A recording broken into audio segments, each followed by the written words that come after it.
Welcome to the Lockdown Economy, a social nonprofit initiative by the think tank AlterContacts to help small businesses and entrepreneurs overcome the challenges of the pandemic and reactivate the economy. I'm Mike Tierney, and today we're speaking with Dr. Andrew Chigos. He's the owner and operator of Wildwood Veterinary Clinic in Portland, Oregon. Andrew, thanks a lot for joining us today. Thanks for having me, Mike. So my first question is, let's just start with what does your business do? How did you guys get started? And how many employees do you have? Stuff like that.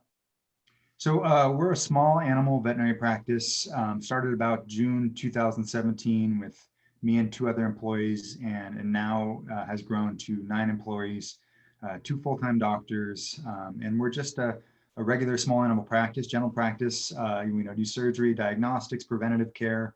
We've just added acupuncture on board. But yeah, we work out of our clinic's located in the South Waterfront, and it's kind of a nice urban sort of area, but a very compact urban area. So we have this kind of small kind of community feel with it too. And yeah, we really like it there. Are you the only vet in that immediate vicinity? Yeah, yes, in the South Waterfront, we're the only vet. We got fairly lucky getting in there. There was actually when we were looking at a place to bring the veterinary clinic into, we were looking at a spot. At that time, there was a veterinarian that was looking at it too, and surprisingly, we were both kind of bidding on that spot. So we got pretty lucky, and we're pretty happy with it. Good. Okay. So, and then how long were you in operation before the pandemic hit? June 2017. So I'm coming up on almost 3 years. Good. So you feel like your client base was pretty established before, March of 2020 when everything went crazy? Yeah, we had a we had a great client base. We had, a great rapport with our clients. We were a clinic that really did want to be a part of the community, to the point where we would, we'd have Halloween parties. We'd open up, and clients would come in. We'd get Halloween dress up costumes and get some appetizers and drinks, and we'd definitely socialize with our clients. We got to know them pretty well, and we'd walk around the area. We'd always kind of see them and say hi. So yeah, we had a pretty good establishment of our clients. So once the March 2020 comes, COVID-19 hits, lockdown starts, what were some of the challenges that you ran into, and how did you overcome them? Yeah, it was just like everyone else. It was definitely a learning process, and it started with when we knew it was coming. It was kind of a panic, because we were under the impression that people weren't going to they were going to stay in home and not bring their pets to the veterinary clinic, and so there were a lot of things we were worried about in the beginning. And for the first like 2 weeks, it was almost like that. Our practice was very quiet, and we thought this was going to be it. We have to prepare for this. And then after that, it changed pretty drastically. The appointments, went through the roof. Over the next month or so, we started kind of booking almost like a week out, which wasn't usually the case. And we were, busy for the, 1 to 2 days out usually, but now we were about a week out. And what we were seeing was there was a lot of people getting puppies and kittens, but mostly puppies. And so it was all these new puppy appointments. So we were seeing more and more clients, actually new clients coming in too. And we were hearing the same things from some of our other veterinary clinics that we've kind of talked to in the Portland area, that they were starting to increase. And then it continued to kind of progress even more and more and more, to the point where we were almost now 2 weeks out for being booked.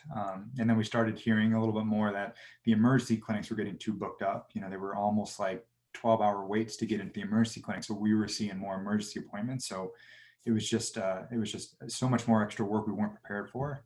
Yeah, I read about the adoption rate for dogs and cats, for people needing some extra companionship during the lockdown. I heard that went through the roof, and it must have really impacted you guys. Oh, it did. I mean, it was great. I mean, in the beginning, we saw so many puppies, and everyone was like, "Oh, this is wonderful. It's just puppy time," and we're just all playing with the puppies, doing all the preventative care for the puppies. But it was a lot of new clients too. So there's a lot of tricky things with this because you're not actually face to face with these people. You're talking to these people over the phone instead of actually face to face and getting that kind of relationship with them. So it's a lot of trust that they're developing in you, and it's actually a lot more conversation with them. Like we're having to talk. We had to switch our protocol. We weren't allowed clients into the building anymore. So we basically, which was fine. We were okay with that. So we switched to basically a curbside check-in. So we never had, other than euthanasias, we never had kind of real face-to-face contact with clients. So the puppies were actually kind of difficult after a while because you have to, you're on the phone with these people trying to give them all information as possible, and you don't have that face-to-face kind of rapport with them. And so it feels like so much more questions, and it takes up a lot more time. So these appointments, when they're scheduled typically for 30 minutes, we're coming 45 minutes to an hour. So it was changing it quite a bit. It was making it, we'd had to adjust pretty drastically. So like, let's say I'm a dog owner and I pull up to your curb. One of your folks comes out to pick up my dog. Do I then wait there and sort of, am I on the phone with you while you're examining the pup and it's happening real time? Yeah, we tried a couple different things, and I talked to other friends who run veterinary clinics, and all of us agree there's no good way to do this. It just doesn't work well this way. But basically, yeah, we would take the pet in. One thing we got really good at is we ended up making check-in forms. We put them on our website. It's almost like when you go to the doctor. We didn't have these before. Like you go to the doctor, you have to fill out all those paperwork, like, what was your recent illness, all these sort of things. So we actually put those on form, and we online and encourage people to fill these out and send them before. So we already had all the questions we wanted to ask. And so we can kind of look through it and summarize it without having to do that over the phone. But basically, we'd examine the pet. And then, depending on how they filled out the form, usually what we do is call them and say, this is what we found. This is what our plan is. What questions you have. They'd just be all on the phone. And the owner would be sitting in the car the whole time, or outside, because, our area, a lot of people would walk to our clinic. So they wouldn't actually be in the car. So that was good and bad. Sometimes they go home, which would work okay. But sometimes if they were 5-6 blocks away, they'd stand outside, and then they're on their cell phone, and there's construction across the street, and we're trying to kind of talk to them about all this, and it's difficult. So it's a challenge. But Yeah. What you mentioned just briefly, what are your other fellow veterinarians that you're speaking with doing? What have you learned from them that you tried? What are other customers that maybe are going to other vets doing? Like, what are you hearing about in your industry in the area as far as learning? Yeah, most of us are on the same page. I would say there was actually one veterinary clinic near us that we were told was open to see clients all the way till October, which was frightening, surprisingly. But most clinics would close down, do the same sort of thing. And the most recent conversation I had with another veterinarian that I'm friends with is, I was talking to her about how difficult it's been on the staff because they're overworked. And unfortunately, I think I understand it that clients have a lot of frustrations because they can't see the doctor and they don't know the doctor. We don't have that rapport, and so there's a lot of frustrations. And sometimes, unfortunately, it's on our staff, and they're exhausted and they're trying the best they can. So I was talking to one of my other veterinarian friends who owns another clinic, and she just said the same thing: is they've had to extend their exam times. It's not the traditional 15-30 minute exam times. It's now 45 minutes to an hour. All of it's curbside, and we came to an agreement that there's not a perfect way to do this. In the beginning, we thought this would be actually make it more efficient because we would be able to do everything without the client being there and wanting to hold a specific way. But it turned out the efficiency went down drastically, and we are all actually waiting for the day to clients back in the room. Yeah, and what's the status now? Are they're still not able to come into the facility? Yeah, it's kind of some of the rules are a little ambiguous. Euthanasias they're allowed to, which I agree with.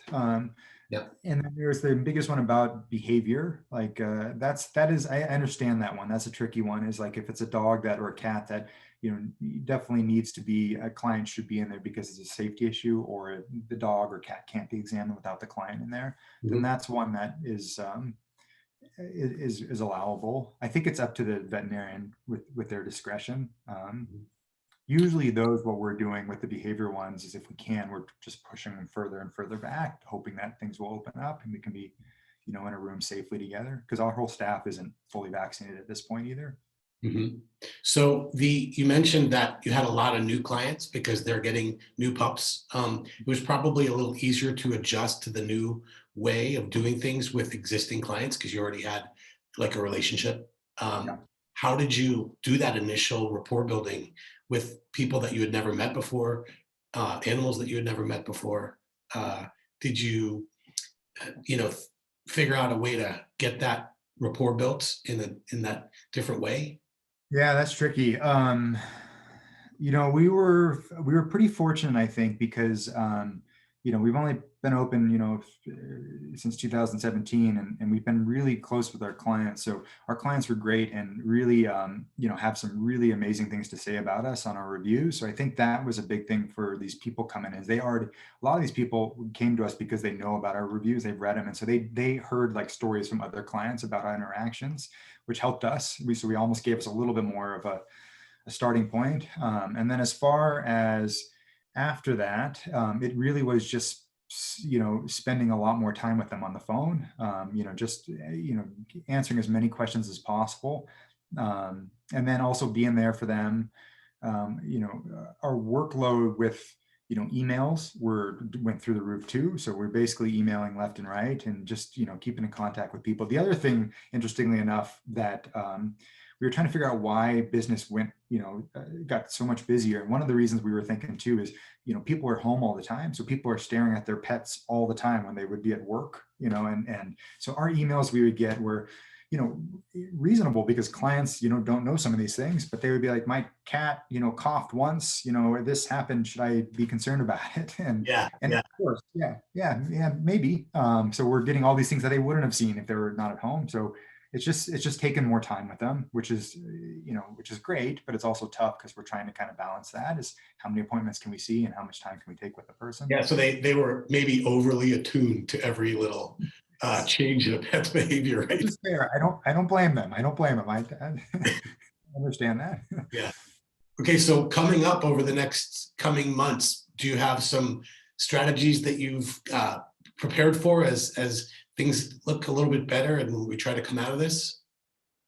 Yeah, I think what we're planning, I haven't really gotten too much into it, but the plan is to, I think what we're going to do is try to open up a little bit with the behavioral pets that were pushed back, kind of go to that sense as far the ones that, have to have the owner in, or it makes it a more positive experience for the dog or cat, and start there slowly. I don't think we're going to rush it all to open up, even though we really do want to be face to face with clients again. I just feel like it's a safety issue, and with all these variants that things are changing, I have no idea where we're going to be in 6 months with this.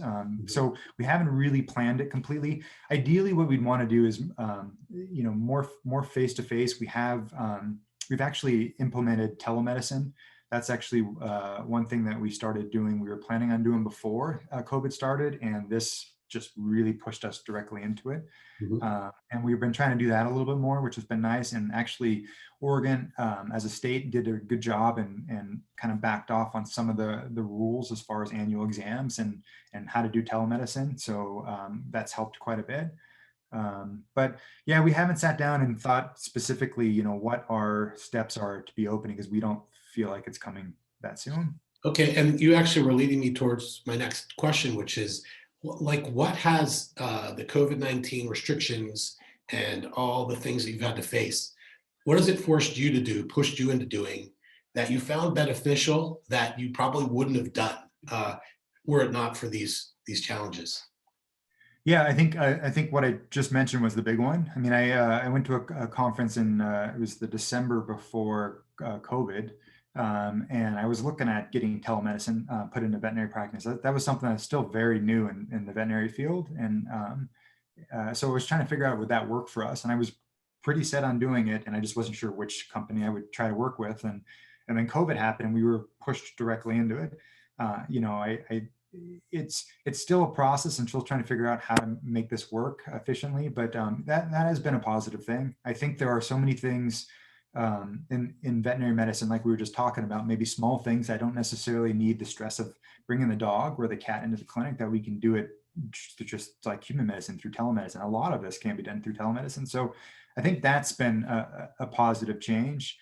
I think another positive change has been, even though it hasn't been very efficient, it's figuring out some things in our practice that we could improve on to make it more efficient, because we had to kind of cram everything into a certain amount of time. It actually, for me as a small business owner, it made me realize that I was actually understaffed. I didn't realize that, and I didn't realize how much I relied on my own staff. Before COVID, we had one doctor, a technician, and a receptionist, and those receptionists and technicians worked. I guess I didn't realize, and take a step back, they worked basically as two employees. And then with COVID, we had to take on even more. And then I realized they were exhausted. And I said, okay, we need to increase staffing. And so it's been nice to try to kind of establish what the appropriate staffing would be. So that kind of pushed me in that direction. Great. So yeah, a couple of good things. And then the other thing is, like I said, I thought honestly that, I'm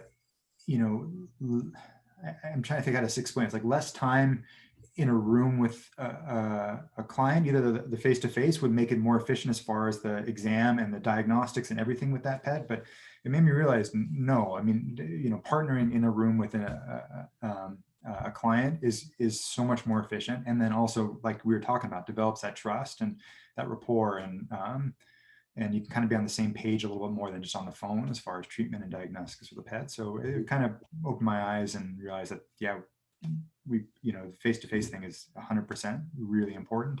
Well, probably translated to you having to say, or to at least go through steps twice. Like if you can't have a live conversation while you're doing the exam, that means you and your assistant are going through the motions with the animal, getting the stuff done.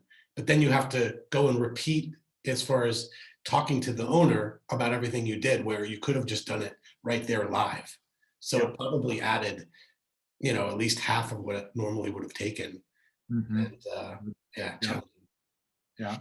All right. So what did I miss that you want to make sure that you get a chance to share as far as, you're speaking to other business owners out there? What did I forget to ask you that you feel like that we should talk about? I think the only thing that a couple things I would say is, one is, I don't think I mean, I'm sure no one prepared for this. I'm still a new business. I kind of went day to day thinking, looking at, how we're doing day to day, how we're going to do kind of next month. But I guess I wasn't really prepared for how drastically things could shift with the business. Luckily it didn't shift for us in the absolutely horrible kind of negative way. It kind of did for a little bit and then kind of increased the other way. But it made me realize that, okay, even if there is not some pandemic around, I definitely need to be prepared, not just, 1 month, 1 year. I really need to be prepared further down the line for something, to possibly be, something you're not even expecting. So that was kind of a big thing that I got out of all this. And the other thing is, how